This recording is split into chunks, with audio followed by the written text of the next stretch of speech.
Hi, my name is Chris Clausen. When I'm not running my paint business, playing music, or walking my dog Bob, I'm a yoga teacher.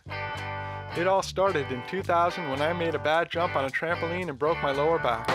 After about a year, I tried yoga as a way to reduce my chronic pain and increase mobility. Over time, I learned it's not just what poses are best for my back, it's how to do them correctly and in a way that's best for my body. Now I'm virtually pain-free and doing things that I never thought possible after my injury. So in 2007, I became a certified Iyengar yoga instructor and have been teaching classes and privately ever since. In each episode of this show, I'll focus on an area of the body and teach you how to do poses that will help you reduce pain, increase mobility, and just feel better. I'm Chris Clausen, and this is The Yoga Show. Hey friends! Welcome to The Yoga Show, the show where we look a little bit more deeply at yoga poses and the people that do them. I'm your host, Chris Clausen. My student guest today is Melanie Cochran. She owns the Wild Cow and Graze over in East Nashville, two vegetarian restaurants that I frequent quite regularly. We are going to discuss some poses that are good for restoring the body after working a long night at a restaurant or that kind of thing. And what's different about this particular episode is it takes place mostly at my house, using props like a coffee table, these kinds of things that you can find at your home that you can try to do some of these poses with as well. So without further ado, we're going to get into the interview with Melanie and then into some poses.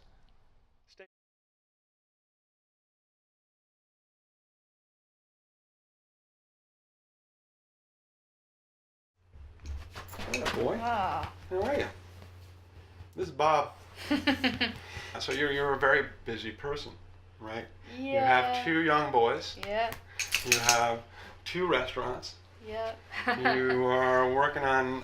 You are also a teacher Yes. at Ball State. Ball State. Yep. Community Right. college. Teach history. Okay. Yeah. So where do you find the time to do anything fun? It's hard. Or is it all fun? Like the kids got to be fun. The kids are fun. Yes, Right. it's work, but it's enjoyable, fun work for Right, sure. right, Yeah. right. And aside from that, there's little times, here and there. Yeah. Yeah. You squeeze in some fun somehow, some Yeah. way. Yep. It looks like I said, when I see you on Facebook and you and John and the kids, it looks like you guys are, got a good thing going on. Yeah, we have fun. Yeah, That's cool. can't complain at Right. all. It's kind of a high energy job. Yeah. Lots of people, lots of stuff going on. It's really hard to turn that off quickly when you get home and you want to sleep. Mm-hmm. So yeah, I think one of the things that I want to work on more is how to quiet my mind Right. and get ready to sleep. Yep. That's tough. And yeah, no, some of the best poses for that are forward bends. So we're going to do some standing forward bends with support. And we're going to do some seated forward bends with support. And again, both of those are good ways to sort of quiet the brain and soothe things. So those are a lot of the poses that we're going to focus on today. Cool. And we're going to use, like I said, a lot of the props that you find around the house that you may not know are yoga props.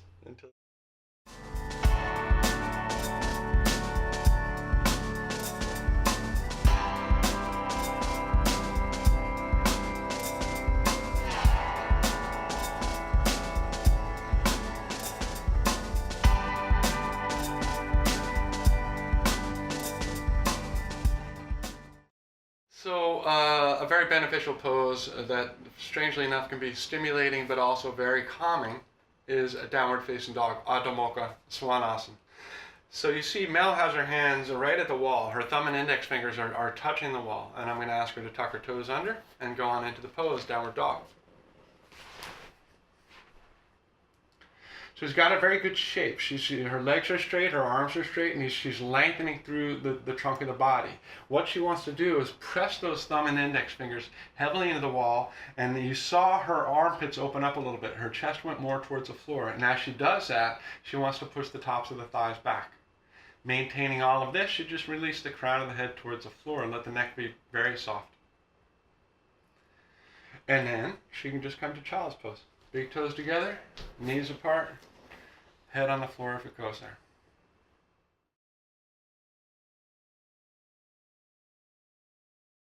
So we're going to work on a variation of downward facing dog using a prop that you very likely have at your house called a coffee table.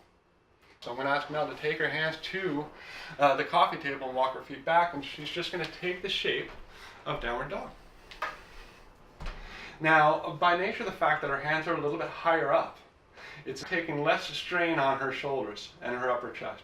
So those of you who have maybe some shoulder problems, doing downward facing dog raised up a little bit can be quite beneficial for the shoulders. It's a little bit less strain.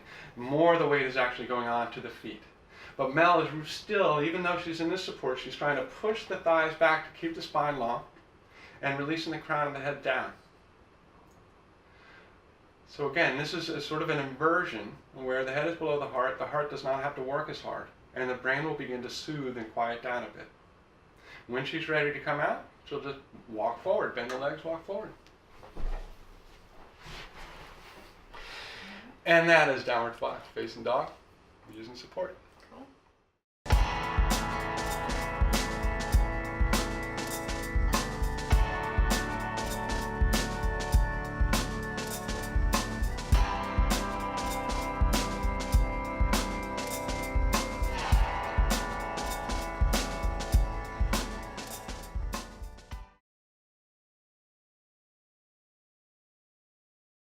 Well, I think another good thing about the poses we're gonna do is you don't have to do like a complete yoga practice, especially if it's at night. Maybe just a couple poses to help you wind down. You don't have to set aside like an hour, you know. Just that's a very, very good 10 point. 10 minutes or less, really, just to do a few things. Mm-hmm. So it's doable, you know. Yes, it is. And also, you know, the same type of idea can work in the mornings too if you're struggling with waking up. Of course, different poses, but the same idea of maybe just a few things that you do to help you get going.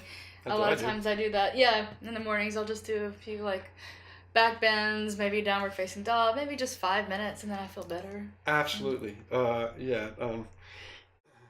Not doing anything is the wrong thing.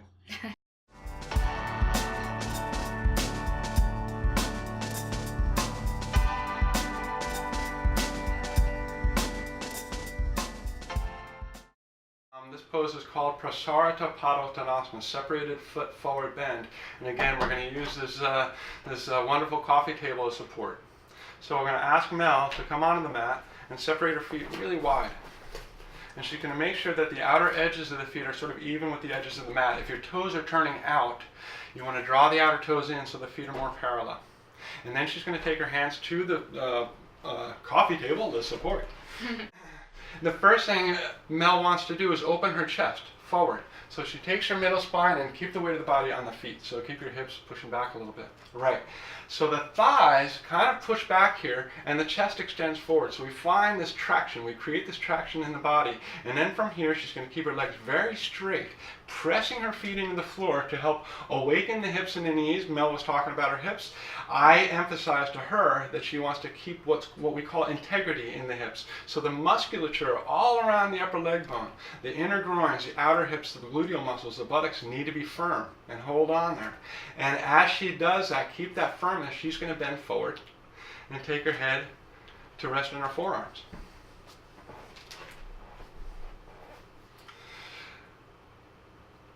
The weight of the body should remain primarily in the feet. She shouldn't feel like she's falling forward. And she needs to keep the kneecaps lifting, keep the thighs firm.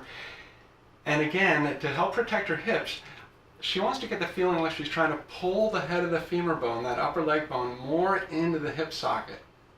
Sometimes I think in yoga we should stretch things so much that the bones sort of leave their position. You want to keep the finer muscles around the hips quite strong and firm, so that they get a chance not just to lengthen, but to strengthen as well. For those who maybe have difficulty coming this far down, you can get your blanket or some form of support to come up a little bit higher, so it's a little bit less intense. When Mel's going to come out, I'm going to ask her to fortify those legs, and then she's going to take her hand to the coffee table, press down to come up, and then she's just sort of heel toes her feet back closer together, and then she comes all the way up. Good. How'd that feel? Okay? Oh, great. Yeah. Good. Mm-hmm. Excellent. Yeah, that's one.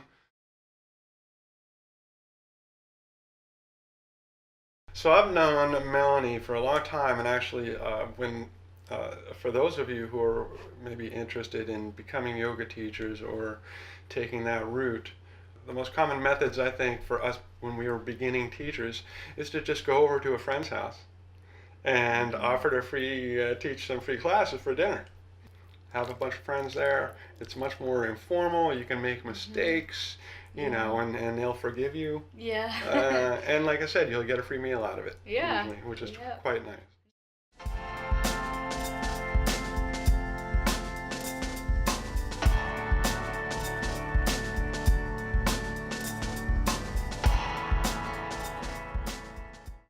Uttanasana, standing forward bend. We're going to use support, and we're going to use this yoga prop known as a coffee table. I'm going to ask Mel to come up. Her feet are going to be about hip width apart, and then she's going to take her hands to the table and bend forward. So we're going to start in what's known as the Ardha position, the Ardha Uttanasana position, where Mel is going to keep her legs very, very straight and press the thighs back. And as she presses the thighs back, she wants to reach her front chest or sternum forward. And this creates traction and length in the spine. And as she does all this, the legs should still be quite firm and active, and then she begins to bend forward. She's going to take her head to the support. I've intentionally just used towels, just in case you at home don't have your yoga blankets. Towels work just fine. But she's taking her head to support. It is very important to remember that the body weight should remain on the feet, not on the head. The head is supported, not supporting. Finally, Mel's just going to cross her arms, take her hands to her elbows, and hang here. Now, what you may find is over time, after even 30 seconds to a minute, that the body starts getting longer and more flexible, so that the weight on the head begins to increase. And with that in mind, I'm going to ask Mel to take her head up for a sec. I'm going to pull one of the towels out because she's gotten a little bit deeper. And again, I don't want the neck to be compressed. So the legs are still very firm. They're very active here. They're doing quite a bit of work in order for more release to happen in the spine. Mel having her head below her heart isn't working as hard.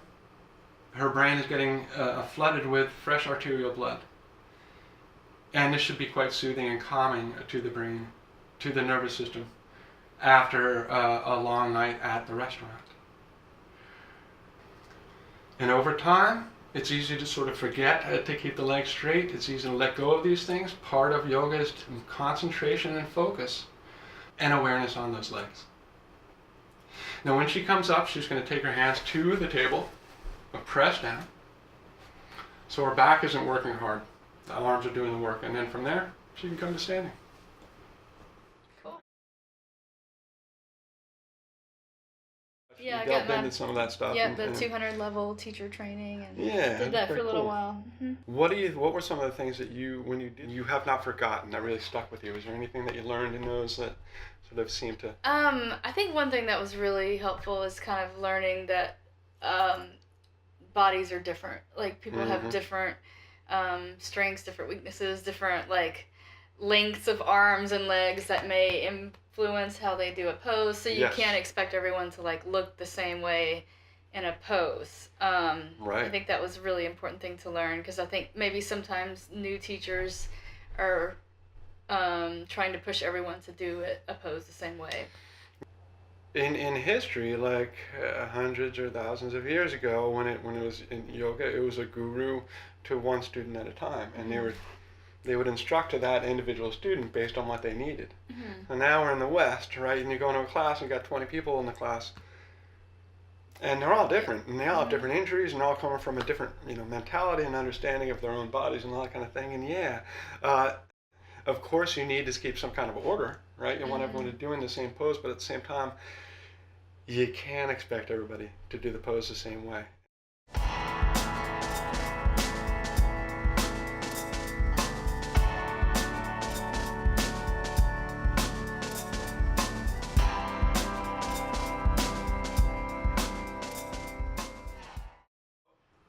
The next pose we're working on is called Upavista Konasana. It is a seated forward bend. You can see that Mel has her feet fairly wide apart, separated. And we're going to be using, again, this coffee table for support, this great yoga prop. I'm going to ask Mel, keeping her legs straight, she's going to bend forward and take her head to the support. Now the thing is, if the support is too close, her chest ends up closing a little bit, her neck gets short. So I'm going to ask Mel, she's going to want to push the coffee table a little bit forward so she can really just rest her forehead on the blankets. And this gives a little bit more release of the lower back. Now even here, with those hips, Mel, you want to keep the outer hips firm and drawing in. Press the inner knees down a little bit. So the outer toes should point directly up towards the ceiling instead of towards the floor. And I know it's a challenge. You'll feel those inner groins get a little bit firm. So this is another very good pose when you are when you've been very active and you want to quiet the brain down. Using this head support, as you can see, there's a theme here. These forward bends with support of the head induce a quieting of the mind. To remain relatively balanced, I'll ask even here for Mel to switch to the cross of her arms. It's a subtle thing, but it does have an effect on the shoulders. And speaking of the shoulders, as she's bending forward, the shoulders should release down. The flesh of the upper back chest should go away from the neck, from the base of the skull. And as I've had her do before, in order to come out of the pose, to keep her back protected, she uses her arms. She presses the arms down into the coffee table to help you come up. Right? And that is Upavista Konasana, seated forward bend. Another very good one.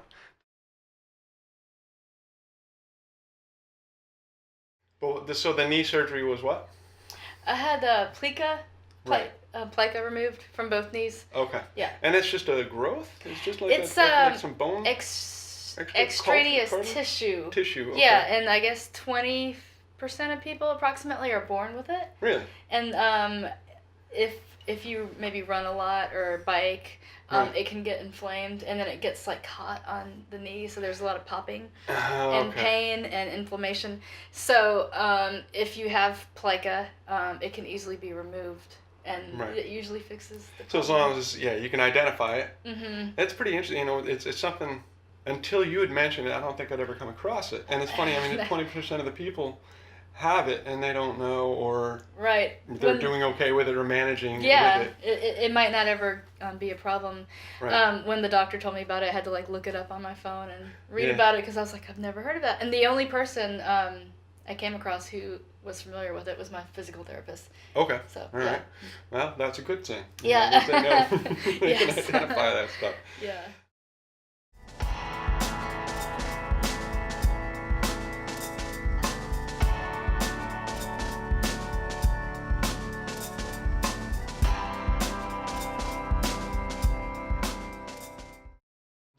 We're going to do a pose called Janu Shirshasana, seated forward bend. You can see Mel has one leg bent fairly deeply. Her foot is against her inner thigh, and the other leg is quite straight. I'm going to ask her to first take your hands behind you, press into the floor, and lift the chest up. So in all of these forward bends, if you haven't noticed the theme already, is trying to get the chest open before you do the forward bend. Keeping the space in the front chest keeps the spine long.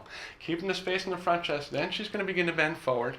Take her hands to the coffee table again, and take your head down.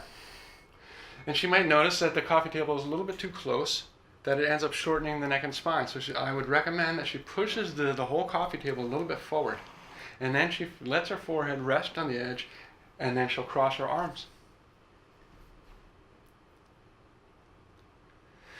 So relaxed does not mean collapsed.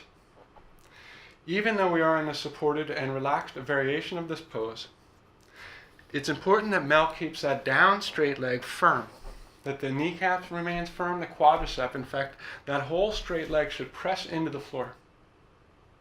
And the bent leg, from the outer knee, should draw back towards the hip. There should be a little bit of awakening, a little work that's happening from the outer bent leg knee towards that hip and buttock. So the base of the pose is firm and stable, and this in fact sort of tells the spine that everything's okay, that it can release a little bit more. And then when she comes up again, she's going to push the hands down to come up to sitting. And to take that bent leg out of position, she's going to take her hand to the outside of the knee and bring it in and forward. And then switch sides. So this is a two-sided pose. The one leg is bent, one leg is straight. And again, you can see that Mel sort of took that knee out. This down leg is quite straight. keeping the chest open. Then she begins to come forward and lets those hands, those forearms rest again on the coffee table. Her forehead is resting on that support, the towels. But the legs, again, need to be grounding, active, in order for the spine to release, in order for the mind to be able to soothe and quiet down even more. A few minutes in this pose are quite good. When you're ready to come out, when Mel is ready to come out, she's going to press her hands down and come back up to sitting. Anytime there's an injury in one part of the body, in particular when you're talking about the legs or the ankles or the hips, it has an effect on everything else, right? When you, if you screw up a knee, the whole body has to compensate for that. It can have an effect on the entire system of the body as opposed to just the knee where you got the surgery. And you end up compensating.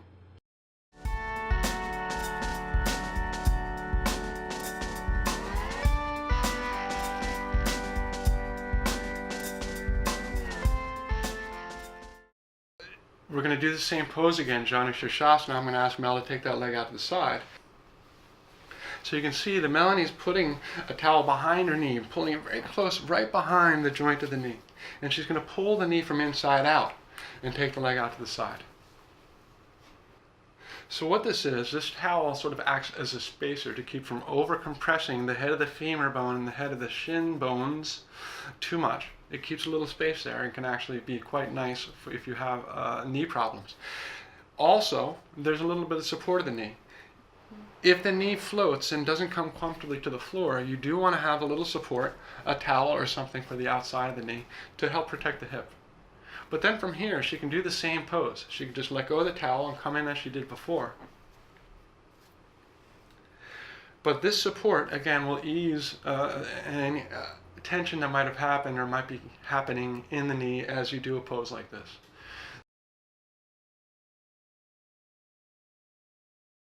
Doing your thing. Yeah, my kids have started doing the downward facing dog in the morning. I think it just feels good. Like they don't know that, that it's like stretching their shoulders. They don't care. They're just like, oh, let's do that. It's playtime, right? And that's another very good point. I think sometimes we take this shit too seriously.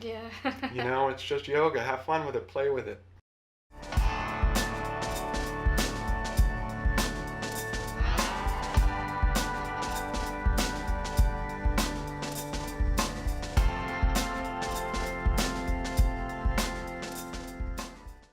So the last of the seated forward bends we're going to do, using support, with Bob, is Paschimottanasana Uttanasana, seated forward bend.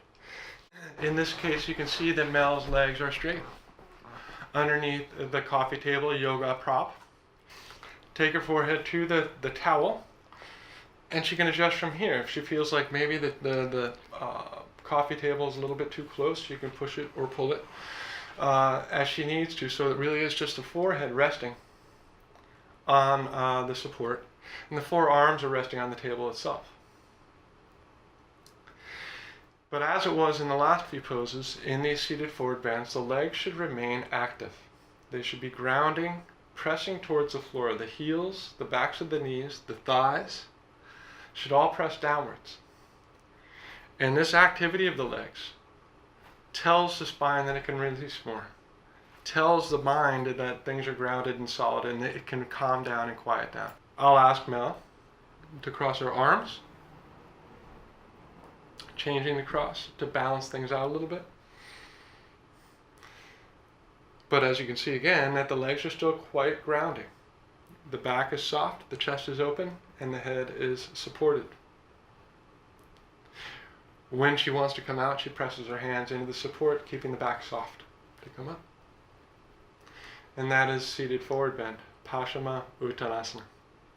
Nice one. That's again another one I would highly recommend after a very busy day.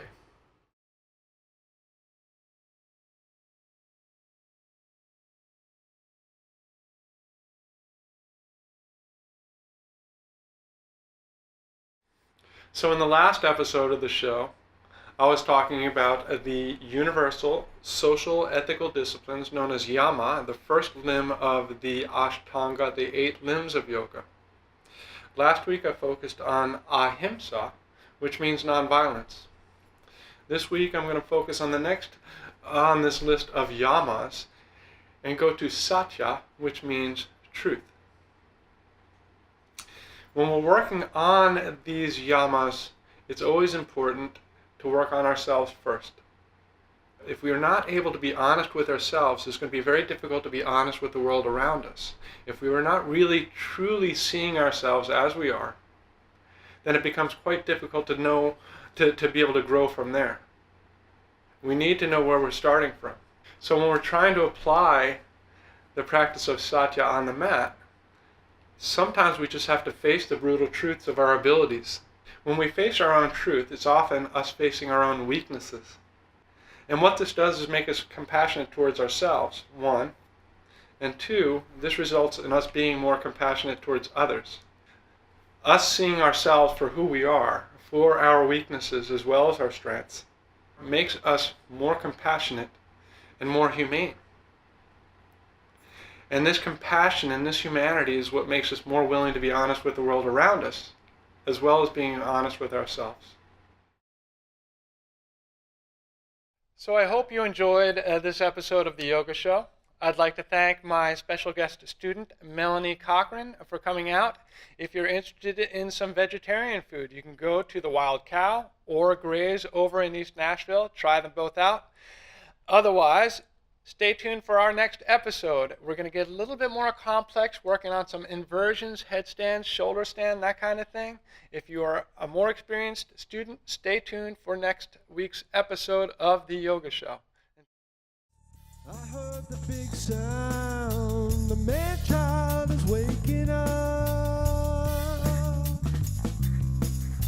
Warm sand and sunshine, something to ease my mind. I seek the anodyne. It's such a long